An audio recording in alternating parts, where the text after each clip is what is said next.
Hello， 大家好，我係 Bosco， 歡迎收睇我哋新弄家嘅 channel 嚇。我所在嘅位置咧就係我哋而家會所呢邊嘅，大家可以見到其實會所啲嘢開得好多下喎。咁啊當然咧，我覺得最屬於驚喜嘅咧就係屬於我哋後面呢一個24小時開嘅呢個士多啊。咁裏面咧買水啊、買生活用品啊，你全部都可以買得到嘅。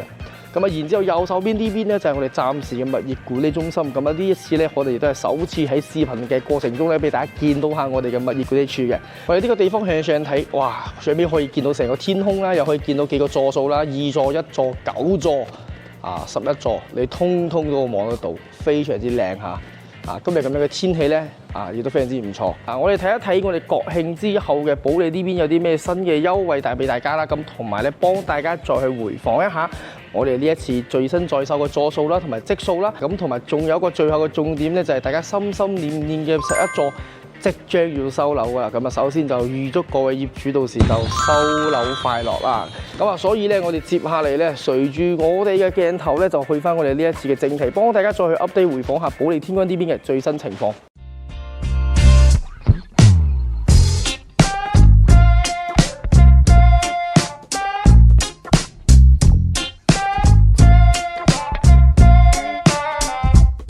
咁啊，成個12座咧，佢分兩個單元嘅 A 同埋 B 兩個單元。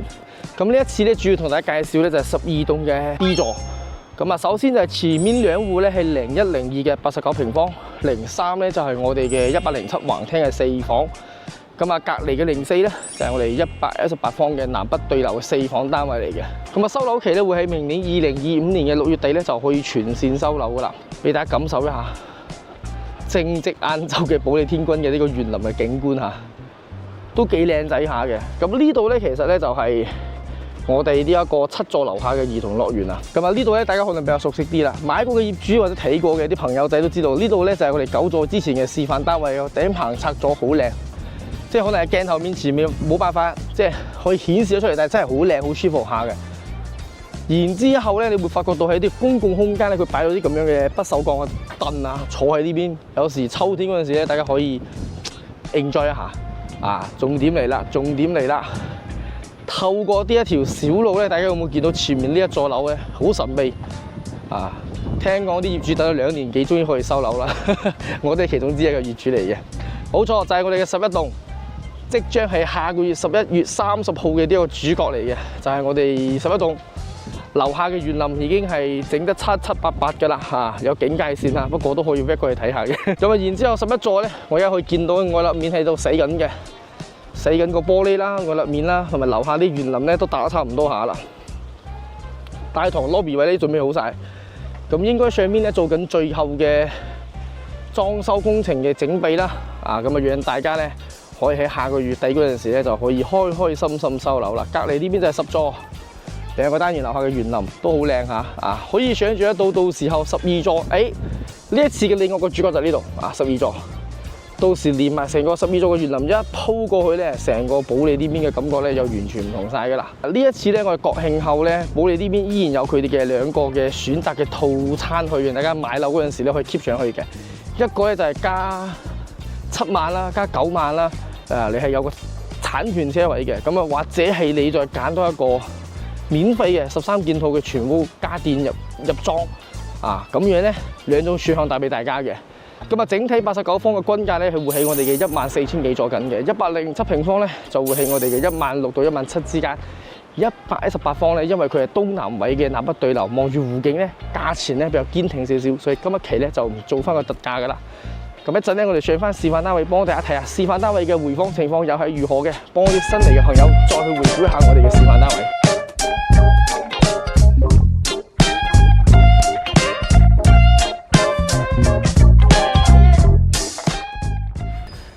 咁啊，今一期咧，我哋再次翻到保利天君嘅示範單位呢邊啦。咁啊，同大家再友情提示一下先嚇。我哋在售咧係12座嘅 B 座。咁我哋首次呢邊同大家介紹嘅咧就係我哋3座呢邊嘅示範單位嚟嘅。呢邊嘅間隔大家可以參照，但係裏面嘅嗰個景觀咧，大家就冇做參照啦。不過唔緊要，我哋嘅展示師咧亦都會將我哋嘅航拍片落咧會 send 俾大家睇到嘅。咁啊，入到成個樓層呢邊嘅分佈咧就係2部 lift 4伙人家嚟嘅。咁啊，後方呢邊有個消防門咧，一轉過去加條走廊，裏面嘅2戶咧就係我哋嘅89平方嘅3房2廳2衛嚇。咁啊，大家亦都可以參照翻呢個交付標準咧，亦都係日後大家買翻嚟嘅一個成個整體嘅交付標準嚟嘅啦。咁啊，其實我非常之中意咧，就係89平方作為最細嘅積數咧，佢門口呢邊嘅走廊嘅呢一個採光啊，包括呢啲通風嘅呢啲窗啊，全部都配埋俾大家嘅。咁啊，大家就唔會覺得話成間屋好暗啊，好似好潮濕咁樣嘅感覺嘅。所以咧，總體嚟講咧係有加分嘅裡面嘅。咁啊，兩戶咧就分別係01、02嘅我哋嘅89啦。咁啊，門口幾個細節位，我應該再同大家提下先嘅。首先就係掛鈎、暗中啊，呢啲屬於係89平方嘅標配，亦都係成個積數嘅標配嚟嘅啦。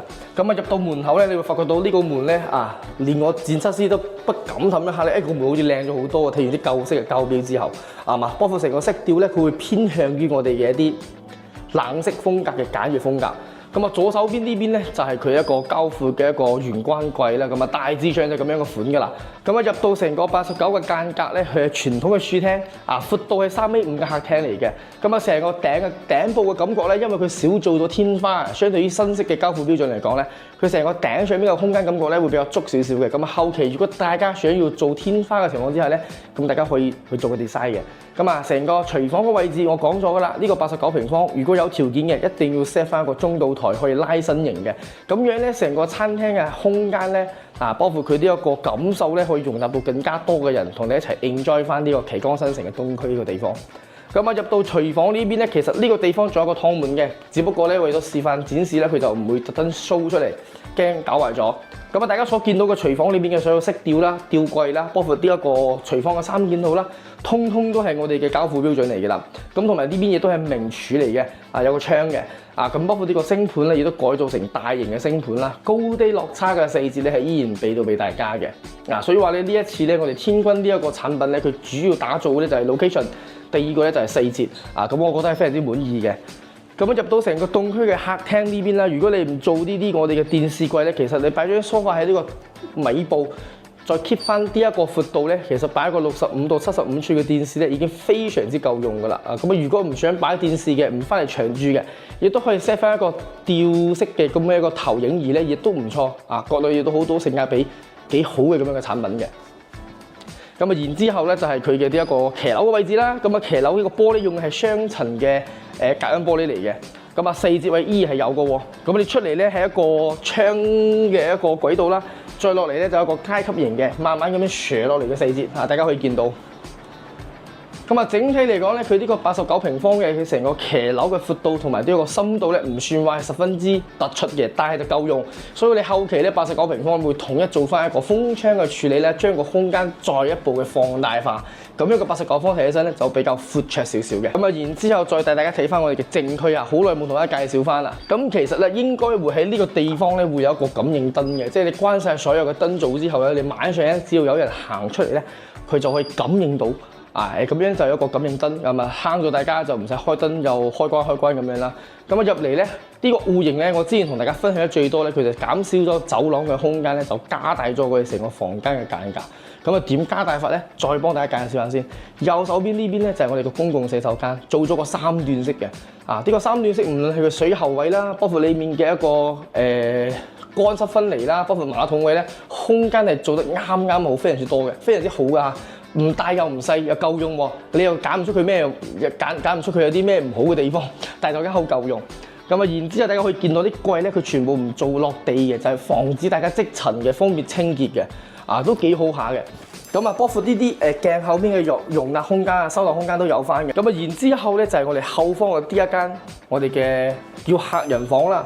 咁其實呢個客人房到時嘅交標咧，佢係一個水泥地板嚟嘅。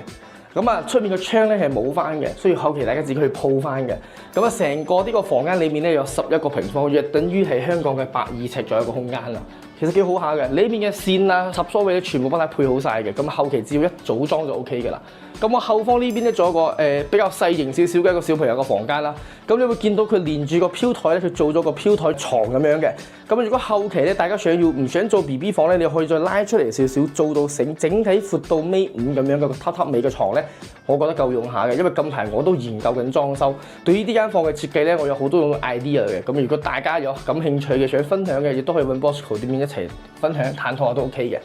咁啊，最緊要就係主人房啦。即係套用翻我媽咪講嘅説話，就係你想象唔到100方未到，你有2個洗手間啊，咁你有2個廳，咁啊主人房咧居然仲有一排咁樣嘅衣帽間喎。咁呢個係市面上屬實係比較少見到咁樣嘅產品嘅，而且就係2梯4戶啊，佔地唔算有好多嘅情況之下。咁裏面仲有間套廁，間套廁嘅空間咧，其實亦都唔細於我哋出面嘅公共洗手間嘅，可以話係幾乎持平嘅空間感覺。啊，所以我哋好難想象，保利佢呢一次推出咁樣嘅產品，對於呢個89方嚟講咧，其實我覺得係好受大家歡迎。尤其我咁樣嘅年紀啦嚇，即係上車嘅首層樓啊，或者係話2次買嗰陣時咧，咁呢個戶型就好好上車啦。你出面有排櫃之後咧，呢邊擺翻個2米嘅床、1米8嘅床，只要啲床頭櫃唔 set 埋2個，呢邊嘅空間係完全夠用翻嘅。咁啊，大家會問到咧，我一個櫃唔夠用點算啊？學 Bosco 做翻個定製床，下邊全部收納嘅，啊咁樣非常之方便啦。咁啊，我哋正對出去嘅南向嘅呢個玻璃，大家見到咧，仲有一個轉角嘅，係啦，咁樣成個採光面咧喺南向呢邊嘅太陽咧，可以照得好充足嘅。而且呢邊嘅玻璃咧，佢而且個飄台位咧，佢做得冇咁高身嘅，可以話係我嘅膊頭嘅位置呢邊。啊，咁你會見到呢個飄台做矮咗少少咧，佢成個空間就非常之舒服啦。咁啊，後期咧，如果你想做梳妝台咧，你可以箍上去，甚至乎你可以擺啲箍上去，啊，空間非常之隨意。啊，你想點設計就點設計，最主要睇翻你想點用翻呢間房啫。所以以上呢邊咧就係89平方，但係我哋在手咧係12座嘅 B 單元啊，或者 A 單元都係有貨嘅。咁啊，整體官價咧大概係14000幾左右嘅。咁如果大家要上車嘅話咧，近排嘅政策非常之豐富，大家可以繼續收睇落去。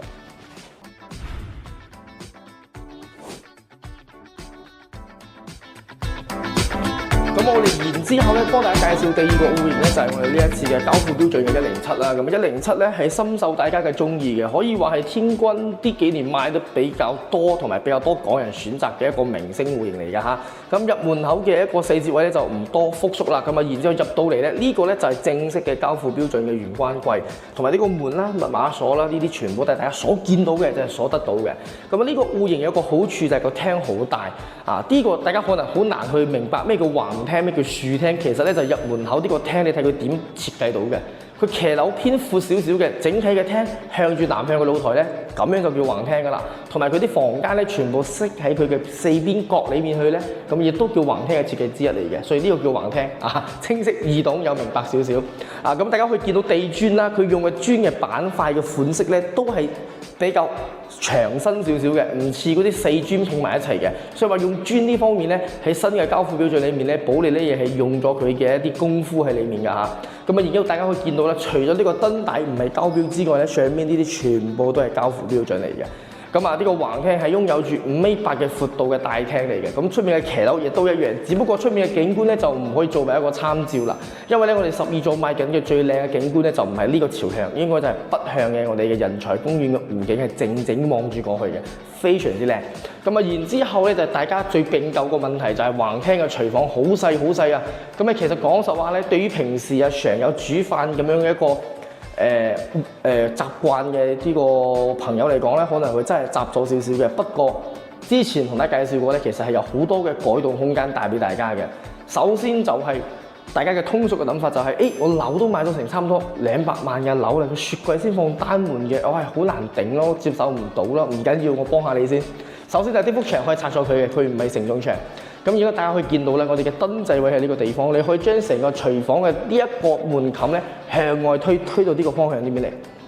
咁啊，成個廚房嘅空間就放大好多㗎啦。咁啊，呢邊只不過砌翻個牆，咁啊做翻個組合櫃就搞掂晒，好平，應該1萬蚊以內應該搞掂晒㗎啦。咁啊，大家會話，個廳又佔咗少少空間喎，我餐廳點擺咧？冇問題。呢邊嗱，呢邊呢間房間咧，其實佢就係一個騎樓佈建㗎啦，就係我哋啱啱介紹咗嘅。佢到時嘅交標就係咁樣㗎啦。你可以將個餐廳 set 翻上嚟，啊，跟住咧北向咧就望住成個湖景，食飯嗰陣時有個天然嘅好心情。咁啊，大家講到咧，喂，呢個門咁細，如果我要做大 project，我大菜點攞上手啊？係咪先？嗱，呢幅牆拆咗佢，啊，做翻個玻璃趟門咧，咁啊好好地咁樣解決咗好多問題㗎啦。咁啊，有啲朋友又話啦，我唔想將個餐廳擺入去咯，仲有啲咩好嘅 tips 都冇問題。你裝完天然氣之後咧，你將呢幅牆剝咗佢之後咧，你呢邊就唔做牆身嘅鋪墊，你做一個 L 字形嘅一個西廚台咧，中島台咧就搭起身。咁又可以做中餐啦，又可以食西餐啦，再拉個中島台，咁啊成個間隔咧，又可以想像得到其實係 OK 可以做到嘅。包括呢個廳都一樣嘅。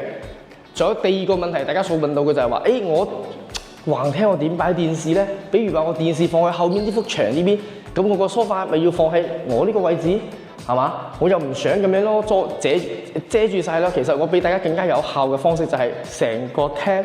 你只要中間個位 set 一個茶几位，其實係呢一幅牆嘅背面，大家有冇見到咧？好大一幅牆，你可以將個電視掛喺呢度，你就唔使買長規嘅梳化。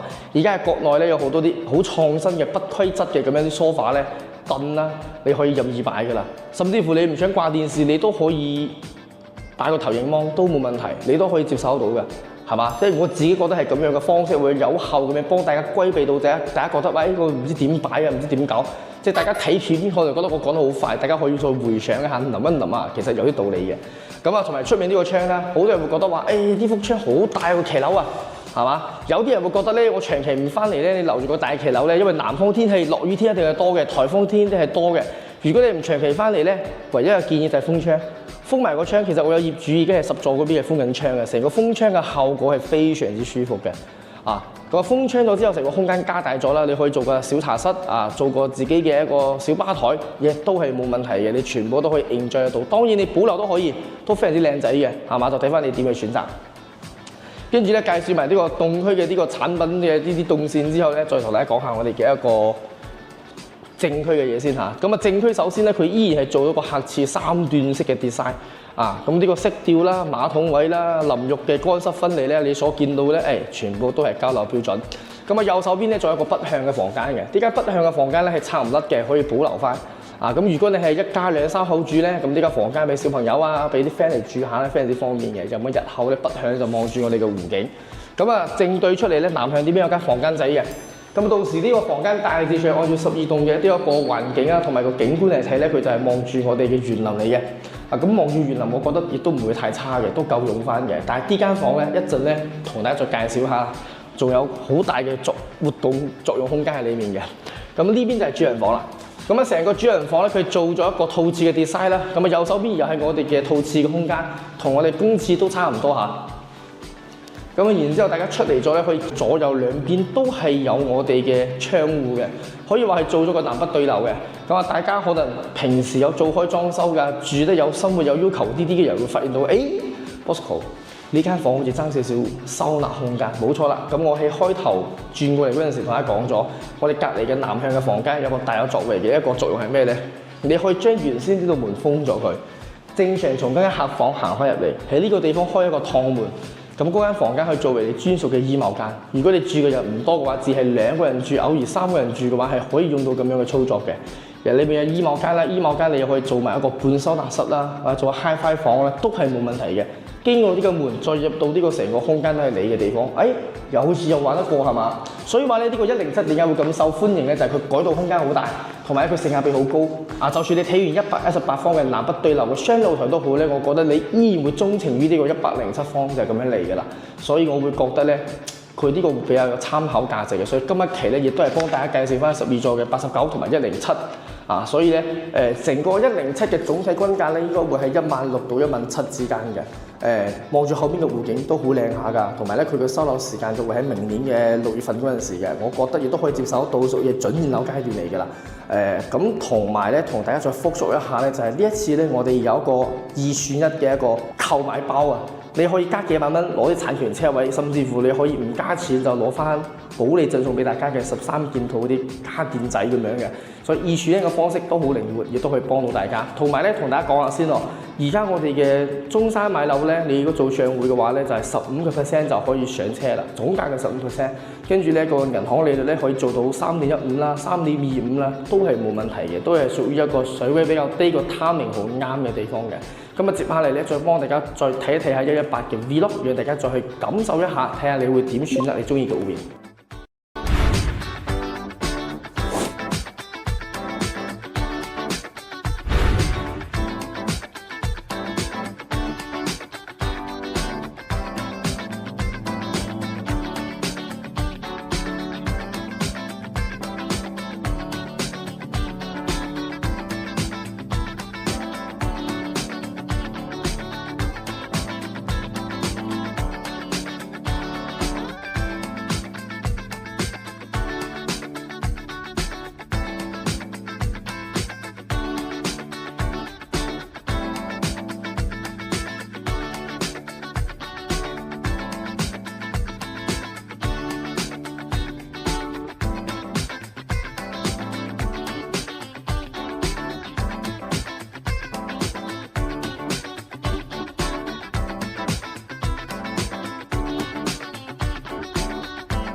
好啦，咁啊呢一次咧翻到保利天君啦，咁亦都係我自己嘅屋企呢邊，再幫大家做翻一個10月份節假日後嘅呢一個回訪嚇。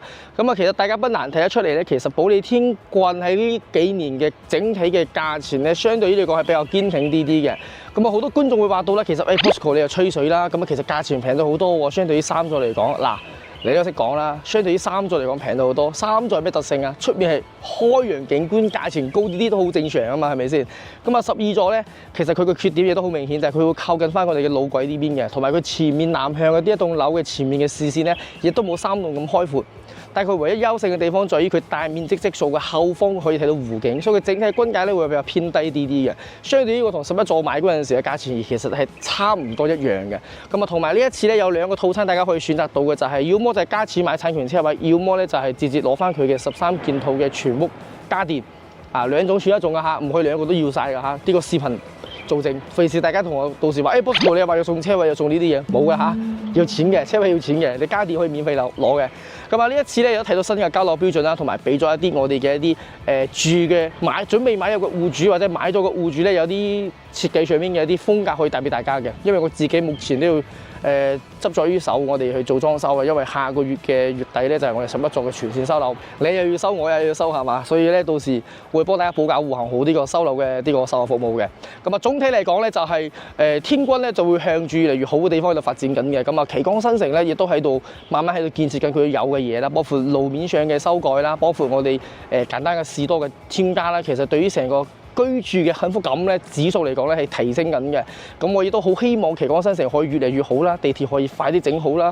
咁啊同埋咧，我希望喺中山生活嘅各位嘅香港朋友可以越住開心，越活越後生。如果大家想加入我哋保利天君嘅呢個生活小圈子咧，咁啊大家就可以嗱聲咗睇樓啦。咁啊希望可以同大家做翻業主啊。咁啊如果中意我哋嘅視頻，點個 like 俾我，或者將我嘅視頻 share 翻，我係 Bosco， 下期再見，拜拜。